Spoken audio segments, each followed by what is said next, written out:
Your Creative Push, episode 131. There's only one you, and that quality that can make your work special is that quality of you-ness that goes into the work, and nobody else has that.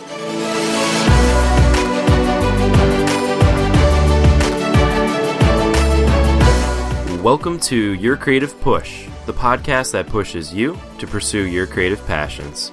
I'm your host, Youngman Brown, and my guest today is Christina Bothwell.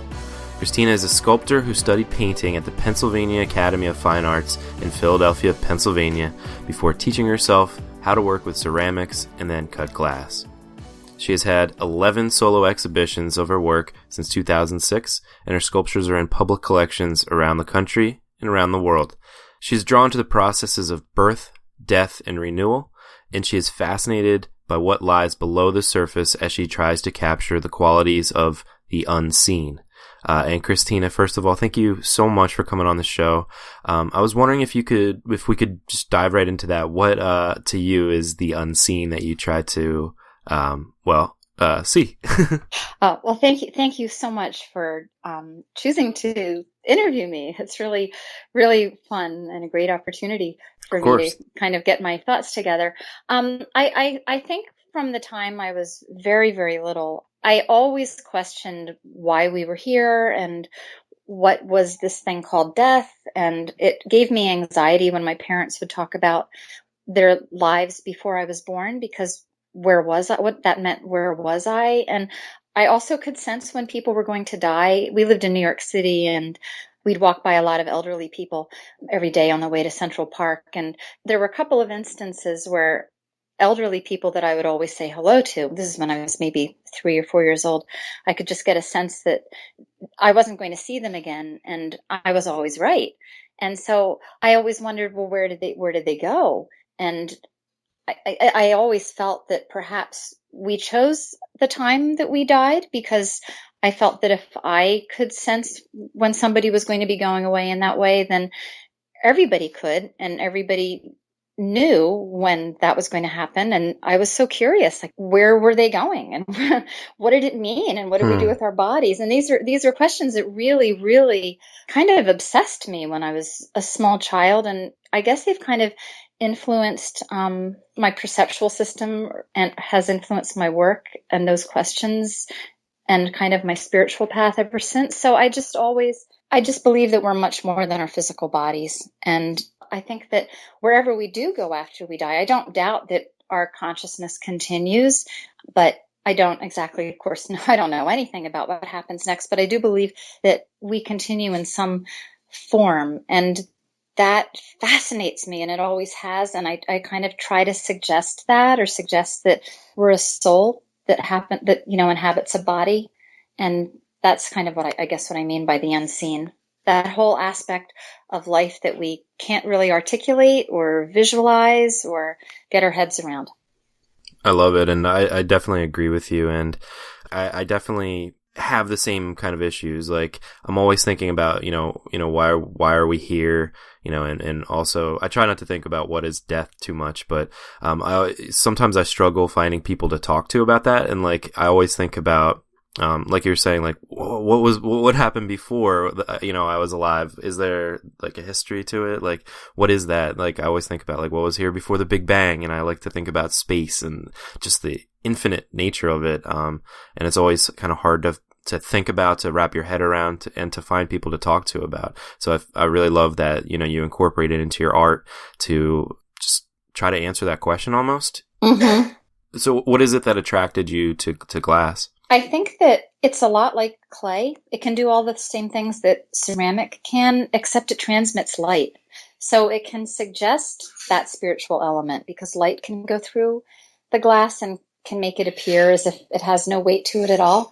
It has a kind of an unsubstantial, otherworldly quality to it, or it can. And just, when it's paired with ceramics or metal or anything else, I just think it's an interesting juxtaposition. Yeah, and it's beautiful too. And for anybody who hasn't seen your work yet, I definitely suggest you check it out. Each piece is kind of like more than what it is on the surface. Like, there's actually other things, like other figures within it. Can you talk about that? Well, yeah, I like to cast, sometimes I cast figures on the inside of my figures to kind of suggest the soul. And also when I was trying to get pregnant, which was a very lengthy process for me, I think that I was doing a lot of creative visualization. I just was obsessed with the whole concept of pregnancy and having a baby. I mean, it's the only time you have more than one heart beating in your body. And it was very elusive to me. And I just, and then after I had my children, I think I was still processing the events of that. And so it just worked out so well with casting glass to have these inclusions of smaller figures within the larger figures. Now, was that like a difficult thing to learn how to do? No, it was really easy. I just took it's just a technique. I just took a class at a workshop, a 2-week workshop at the Pilchuck Glass School in, I think it's Stanwyck, Washington. It's kind of near Seattle. And then from there, it was like, that was like your thing. You just wanted to incorporate that in almost everything you did. Well, I knew that I wanted to figure out how to do that, and that's why I took the class. And the problem with glass casting is that unless you've gone to college for it, which is what I highly recommend to people if they're interested in pursuing glass, when you teach yourself, you have to be kind of a private detective. You have to figure out, you have to learn through trial and error. So it took me a long time to kind of get things to work. I could figure out how to do it pretty quickly, but then the pieces kept coming out of the kiln with cracks, or they would break, or the inclusion would float to the surface. And, it took me a few years. I love that, being a detective.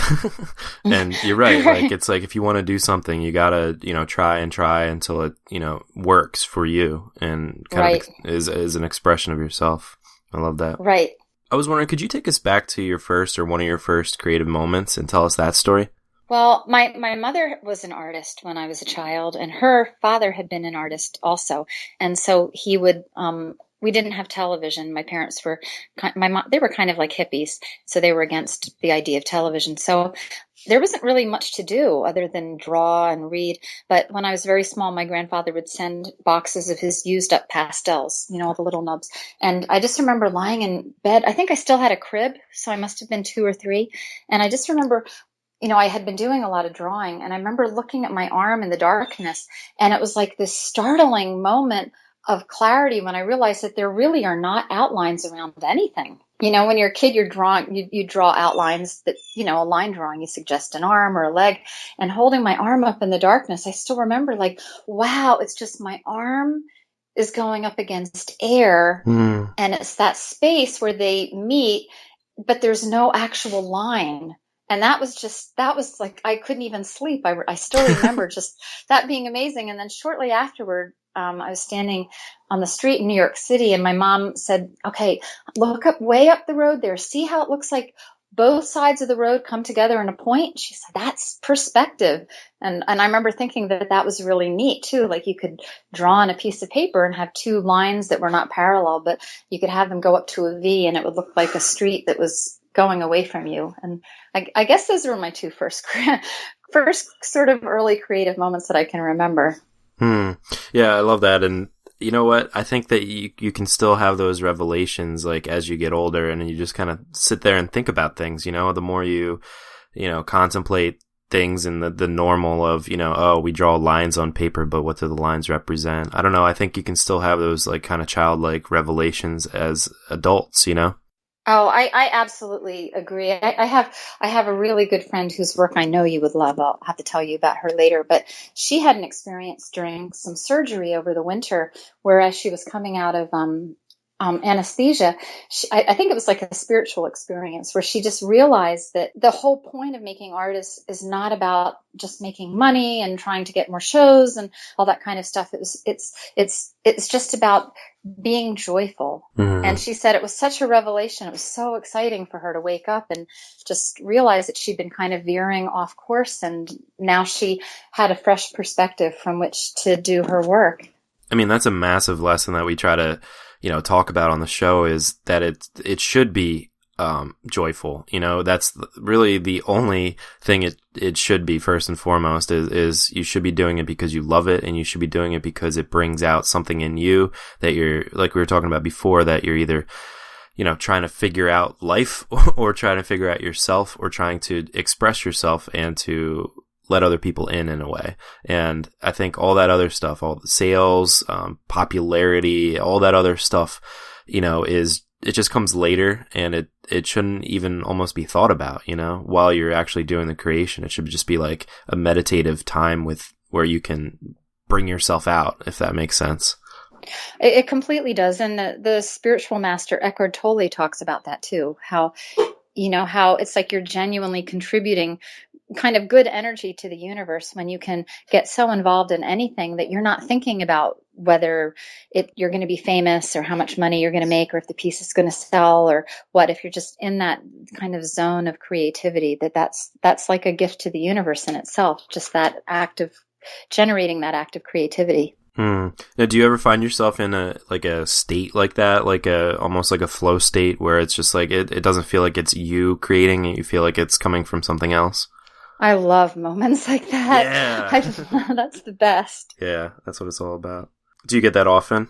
I do, but sometimes if I'm really pressured with a deadline or I'm working on a commission where I really have to be making a piece based on somebody else's idea and pleasing them, it's hard. Like sometimes I'll have to work back to that and think to myself, okay, well, I'm really out of alignment right now and I'm not enjoying this, and it's kind of like drudgery, and what can I do to get back to just within this framework really enjoying just this moment. So sometimes I have to work for it, other times it's just there.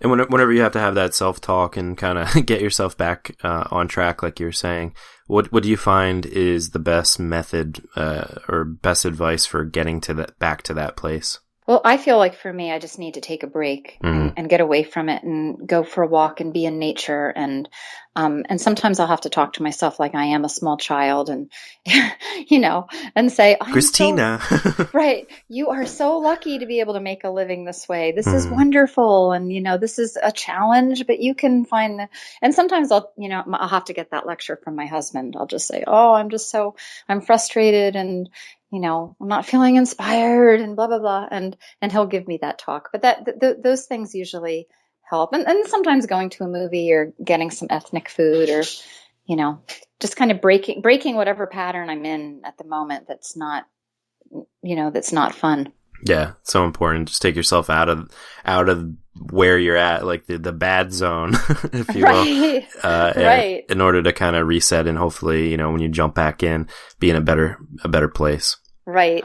Exactly. Aside from that coming up every once in a while, are there any other things that hold you back? Any other resistances that keep you from being creative? I know that throughout my life, I've had to struggle with comparing myself to other people, and that's never good. But sometimes it just happens, and I think it's my own inner demons come up, and then that really just kind of puts me out of whack, because then if I'm comparing myself to other people and their achievements, or else I'm like at an art fair and I'm getting overwhelmed by like big personalities around me, it's very easy for me to forget who I am and get out of balance.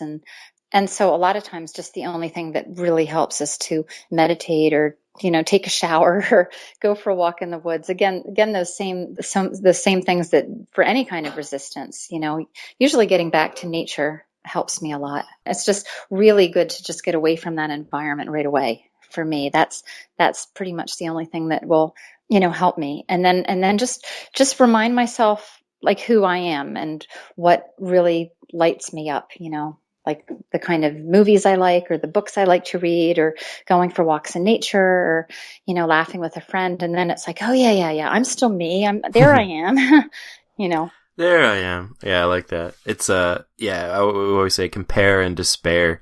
It's like it's necessary though to, be inspired by other artists and be, inspired by just other art. But then when you start to compare yourself to them, it's like, there is no comparison. So like, why are you even trying to do it? It's so hard not to though. Yeah. But either way, it's going to put you in a bad place. Either you're like, oh, I am better than that person. That's a bad thing too. That, you know what I mean? You don't want to have that kind of an ego. It's just like trying to put yourself not on the same playing field as any other artist almost. Right. I had a student ask me, about 6 months ago. She said to me, I love doing paintings of animals, but my teachers in college all tell me that the paintings that I'm, the things I'm attracted to in art have been done by millions of times by everyone else, and I shouldn't bother. And I said, but that's not true. And she said, what do you mean? And I said, there's nobody else doing it the way you are. And that's what I come back to. And I come back to also with my children, it's like, there's always going to be people that could be considered better or more skilled or more ambitious or more innovative or whatever. But there's only one you. And that quality that can make your work special is that quality of you-ness that goes into the work. And nobody else has that. Exactly. And it's one of those things where it's like the more you can be, which is sometimes a really hard thing to do because it, it's so vulnerable to put yourself out there like that and to really express what you care about and what you're feeling, whether it be, positive or negative emotions and stuff like that. The more you put out there, you're right, the more unique you'll be. And trying to be like everybody else just usually puts you in a worse place, because then you're not you're not being original and you're not being unique, and nobody will probably want to look at it. And it's funny too, because the more you are true to yourself and express what is unique to you, the more universally appealing your work will be, because people will be able to relate to the work more because it'll resonate with them. Exactly. And a lot of times it will resonate with them in ways that they've never talked to somebody else before. That's why I think stand-up comedians are so effective, because they're able to bring out these universal truths that nobody talks about, and then when they do bring it out in the open, it's hilarious. It's obviously artwork isn't necessarily going to be hilarious, but it's still that same kind of connection that you can make with people, without having to say words or without having to have a conversation. It's like a conversation you can create, with your art. Oh, I completely agree. And it's funny because one of my greatest inspirations is Louis C.K. Love him. I love him too. And he's like, he doesn't try to make himself look more attractive, or he's not trying to make himself anything more than who he is. And who he is just brilliant. And it's just such an example of, wow, now there is somebody who is just being himself and reveling in it. And it is so pleasurable, so enjoyable to watch for me. I just love him. So yeah, his stand-up's amazing, and also just what he's doing with these shows that he's creating, and he's just very creative. And it's, if you've ever seen the show Louis, it's different than anything else, and he doesn't care. He just does exactly what he wants to do. It doesn't necessarily follow a typical story arc. He's just I just love it. And I think it's good inspiration for people too, to just do what you want to do. I agree. I couldn't agree more. Christina, I was wondering, could you take us back to your worst moment or one of your hardest times, specifically having to do with your creativity? Well, there's so many, but oh no. No, I know that when I told my parents that I wanted to go to art school, my mom had always really wanted to be a professional artist, but she, in that particular era, I think she felt that you could only choose to either be a mother and have children or be an artist. You couldn't do both. And so she had children. And so there was a lot of kind of bad feelings and maybe some, resentment when I announced that I wanted to go to art school. And I just wasn't going to be dissuaded, because I knew that it was the thing that I loved most in the world. And my father just sat me down one night, and he was in such a rage. And he just said, look, 1 out of 1,000,000 people makes it as an artist, and you are not smart enough, and you are not talented enough, and it is not going to be you. And I said, well, I want to try. And he said, well, we'll give you $1,000 a month to go to college, but you're on your own, and we don't want to have anything to do with you. So that was pretty, I just remember driving away with the moving truck and kind of crying on the way. And but in another way, in the subsequent years, I would think when it seemed like it just was so hard to get into a gallery and to get things happening professionally, I just would think of how my parents were so terrified of the idea of me making it, whatever that meant, that I knew that they must be really afraid that it was possible. And so that kind of was something that gave me strength in a weird way. And then there was a gallery at that time. Chelsea was not really an art scene. It's like the early 80s. There were a couple galleries in the city where unknown artists could take their images and show the gallery owner, and he would give you a critique. And the idea being that eventually you might be able to get shown in the gallery. And it was a gallery that favored figurative work. And this was at a time when abstract expressionism was really just the rage. So, I really had a way of, I knew I wanted to show in New York City, and I wanted to find a gallery that would show my kind of work. And I just put all my kind of eggs in one basket with this particular gallery. And I would go every Friday and show at that time it was slides. And, the guy was pretty encouraging. He'd say, well, I just think, you just need to develop this a little bit more and do this a little bit more. And so I went for about 6 months. And then one day I went and, I waited in the line with all the people. And I finally got to him, and maybe he was tired or something, but he's like, oh my God, how persistent are you? Don't you see that your work is really bad? He said, usually I don't tell people this, but you would be better off doing anything else, like being a secretary. I'm sorry if this crushes your dreams, but you are just not. I thought you had some potential and you were getting better, but I was wrong. And you are, if anything, you're getting worse. And I just would hang it up. And I remember leaving and just feeling devastated and buying like a bag of Mrs. Field's cookies in the train station and taking the train back to Philadelphia and crying in my apartment for a long time. And then I just thought to myself, you know what? Maybe he's right. Maybe my work really does suck. And maybe I really am not that talented now, but I haven't done my best work yet. And, maybe things just my vision needs to coalesce and develop a little bit more. And I just have to believe that, because I thought, what else can I do with myself that'll ever make me happy? I just have to give this everything. And, he doesn't know my purpose. So I stopped going. And the funny thing is, when I had my first solo show in New York City, it was the first show of my sculptures. And the gallery director at the time said, well, what we want to do, since you're unknown, is we're going to have all your work in the front room, and we're going to have a group show of very well-known ceramic artists in the back gallery, so that their collectors will come through the front gallery and they'll see your work. And then she said, and we're going to have a big dinner party and invite, a bunch of these artists and different dealers. And that particular dealer came to the dinner party, and he sat right across from me. And I, when I saw him, my heart just started pounding. And then I thought, I have nothing to be ashamed of. And he sat there and he's like, oh, I always knew she'd be a success. In fact, when she was starting out, I helped her a lot. And I don't know, that made me crack up. Did you do it? Like, did you throw something or? Well, it was really funny. There was like a weird coincidence that had happened right before my show where, I'd had a number of friends tell me, oh, when you have a show in New York, if you don't sell a lot of work at your show, the gallery is not going to want to show you anymore, because it's, it costs the gallery like $20,000 a month to rent a space. They have to make money on the artist. So you just better pray that your work is going to sell. And I just thought, well, how's that? I got so anxious that I got pressure. I got this rash all over my body. My husband's like, honey, you're manifesting red dots all over yourself. So we went to this movie, and I've talked about this before, but we went to this, there was just nothing playing. So we saw this movie, and this was a Demi Moore movie where she plays an unknown artist who has her first show, and this like kind of unknown collector comes and buys a bunch of her work. Whoa. And I said to my husband, wouldn't that just be so amazing if that happened? And he patted my arm. He said, yes, honey, that would be great. Well, when I went for the opening, all the work was sold. And I said, what are the red dots for? And the gallery director said, oh, there you are. You just missed the actress Demi Moore. She came in and she bought everything. Whoa. So, isn't that what kind weird? of synchronicity is that? Yeah. So when I went to that dinner party, I the dinner party was right in the gallery, and my pieces were all on pedestals, and they all had red dots. And so I did feel that I could be generously forgiving to that dealer as he sat. You're in a good place then. Right. Well, that's crazy too. You were manifesting red dots. Right. And then the red dots showed up on the artwork. That's like I love synchronicity, and that's insane.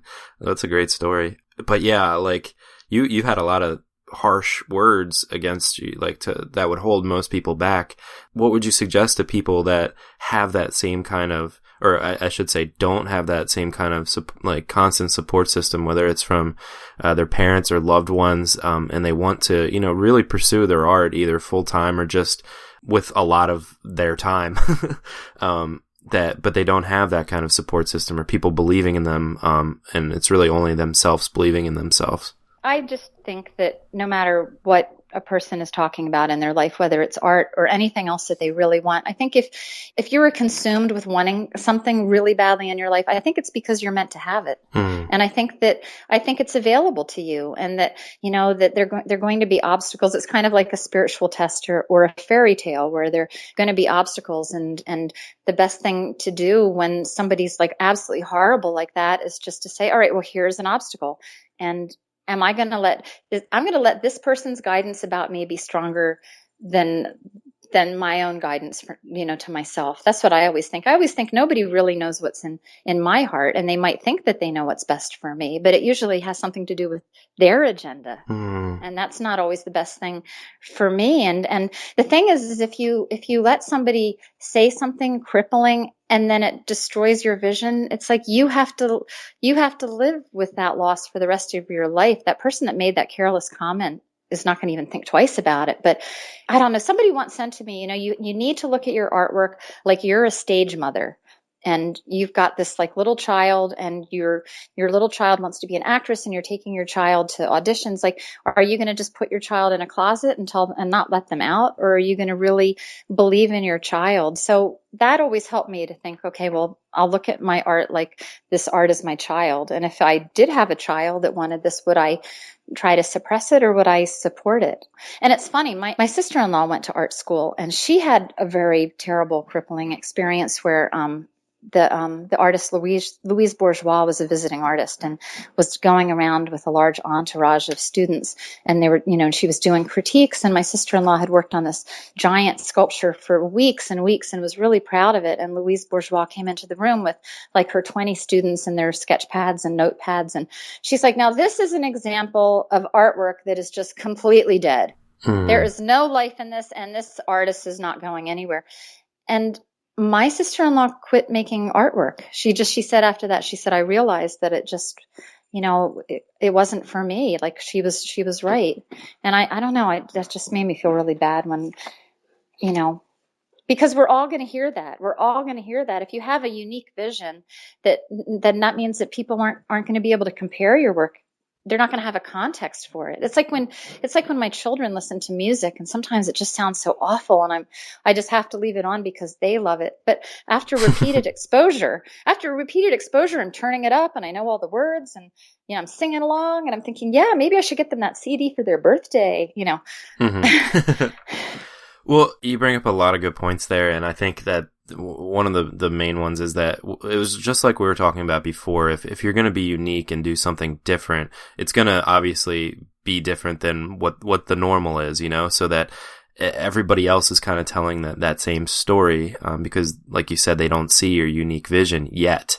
And it's just, you really have to believe in what you're doing if you're trying to do something different, especially. And when you do encounter those experiences where, somebody doesn't get it and they, use disparaging words to say it, like, it's just like, all right, well, that's just a person that isn't on the same page as me yet. And it's just continuing to believe in yourself and continuing to do the thing that you're doing to make them see that. Right. I think you have to. I think you have, if making art is the main thing that gives you joy, you have to keep doing it. Right. Because otherwise it's going to affect your quality of life if you give up. Exactly. And like we were saying before, that's the whole point of doing it is it's supposed to bring you joy. The process of doing it and all that other stuff comes later. But who cares if you suck? Who cares if you're not that good either yet? It's just about doing it and just continuing to find the joy in doing it. I think that's true. I once had a teacher that told me that, he said, you have a quality that I haven't seen in a lot of my, very many of my other students. And so I was thinking, what is it? A great sense of color or a unique drawing? And he said persistence. And I thought, oh, thank you. But now that it's like, 30 years later, I'm thinking persistence, I think, is actually more important than talent. 100%. Yeah. Yeah. It's so important. It's, kind of putting your head down and just continuing to do the work every single day, and then looking up every once in a while to look back at all the work that you put in, and then also the progress that you've made along that journey. I think that's the most important thing. You'll get better, or you'll be able to find your uniqueness as you continue to create the work. But if you sit there stuck in, like thinking about your old pieces and thinking about how they were perceived, if they were loved or hated, if you spend too much time in that kind of limbo, then you're going to be much less prolific, and you're going to create much less, and you're going to advance much less. Right. On the flip side, would you be able to take us back to your best or most triumphant creative moment? Well, it probably sounds cliche, but I think having my children, especially my first daughter, because we'd gone through years and years of infertility, and by the time I finally was pregnant with her, I'd had 3 miscarriages, and she actually died when she was born, and it took almost half an hour to get her heart started. Oh my goodness. And so when it finally was apparent that she was going to live, and I was a mother, and I felt like I had this sense of being part of this chain of all mothers, like through all the time that people have been here. I was like part of that chain of mothers that has connected, given birth, and that really felt very creative, and it felt like it was the state that I was in for several months, where it kind of altered my perceptions, and I think it really ended up influencing and coloring my work. I mean, for a long time, people would say, if you have children, you won't be able to be an artist anymore. You won't be able to show your work. Galleries aren't going to want to show artists. And they're at the time when I was getting started with showing, I didn't know too many women artists that had children. So there weren't a lot of examples, but I found that I really was able to make a living from my work after I had children. I think that, I don't know, there was some kind of quality of maybe of lovingness or the heart that became infused in my work and made my work more accessible to people that wouldn't have happened had I not had the children. So. I love it. And yeah, it goes back to doing the thing that you care the most about, and kind of realizing that. And yeah, I could definitely see that in your art. And wow, I'm very glad that everything worked out. Yeah, it was amazing. It was amazing because when you go through a lot of infertility, by the time you're pregnant, and it's a successful pregnancy, it doesn't even occur to you that anything else could happen. But it just made me so aware of just life, how fleeting it is, how precious it is, how it can come and go so quickly, and those are all kind of big things that I'm always thinking about anyway, but it was it was very much alive in my consciousness at that time. And I think it really, even today, continues to influence my work, that experience. Oh man, Christina, this has been amazing, but we were running out of time. Okay. So it's time for the final push. And this is where I ask you to reach to the microphone and grab the shoulder of one of the listeners that you've already really inspired today, and just give them your best words of advice and really push them to pursue their creative passions. I think that I would say to you, just believe in yourself. Just keep working. Just do the work and keep working. And even if you have a horrible rejection, or somebody's really mean, or you get a devastating input to your work, it's just what's happening in the moment, and that moment will pass. It all will pass. But you're here for a reason. And it's such an incredible gift to be an artist, to have that orientation where you can be driving along in the car and see the mist hanging over a hill, or the leaves a certain way, or just, as John Waters says, anything that makes you want to look at it for more than 20 seconds, that you can perceive that kind of beauty and then transmute it into something that you've made. It's like, it really is a gift, and you really have a purpose for doing it. And maybe you won't even find out what that purpose is until you die. But, you just have to trust that there's a reason for it. Absolutely. It is an incredible gift to be a human, and then it's an incredible gift to be able to, have that artistic eye and to see the world that way. So definitely utilize it. Yeah. Christina, thank you so much for coming on the show today and for giving us that push.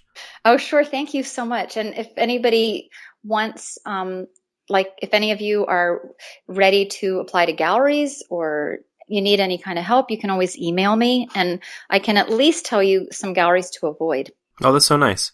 Because galleries it's like dating a little bit. You want to be able to avoid the bad boyfriends. Oh, that's wonderful. And where can they reach you? Oh, well, they could reach me at my email, which is my last name, no capitals, Bothwell, and then the little A with a circle in it, epics, P as in pig, IX.net. Excellent. Or you could reach me through Instagram or Facebook too. And also her website, which is ChristinaBothwell.com. And you can find all those links at yourcreativepush.com/Christina Bothwell. Christina, thank you again. Thank you so much. I mean, wow, what an episode. Thanks to Christina for coming on the show. There's so many things in there that I could pull out, but I don't even know what to pick. But one of the really cool things that she said that was pretty unique was how she talks to herself like she's a small child. I think this is a really good thing to do. Talk to yourself like you are a small child to put yourself back into reality. It's really easy to get into these bad mental funks where you aren't approaching your creative pursuit from a place of joy, like we were talking about in the episode. And sometimes it can be helpful to talk to yourself like you're a little child because, honestly, sometimes you are acting like a little baby, myself included. And I'm definitely using the word sometimes very strongly here because, trust me, a lot of adult problems happen, but sometimes we get into a bad mental state, and it's just because we're being too hard on ourselves for really, really stupid reasons, like I suck, or I'll never be as good as so-and-so, or whatever the thing that you're telling yourself that's just really immature. You got to get over that, and you got to talk to yourself like you're being a child.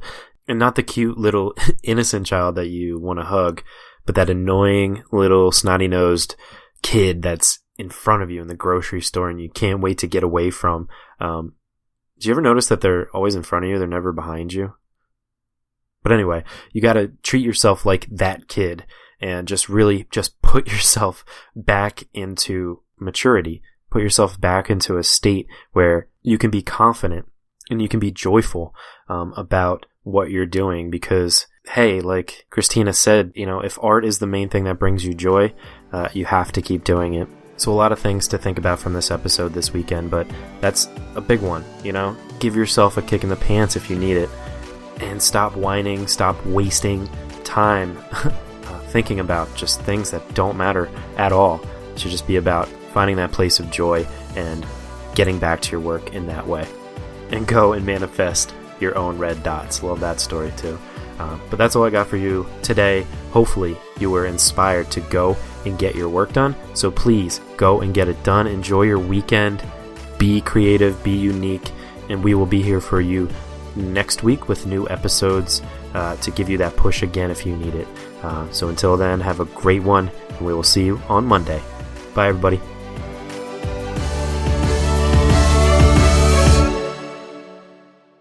Never miss a push. Head to yourcreativepush.com/subscribe to find the easiest way for you to subscribe to the podcast.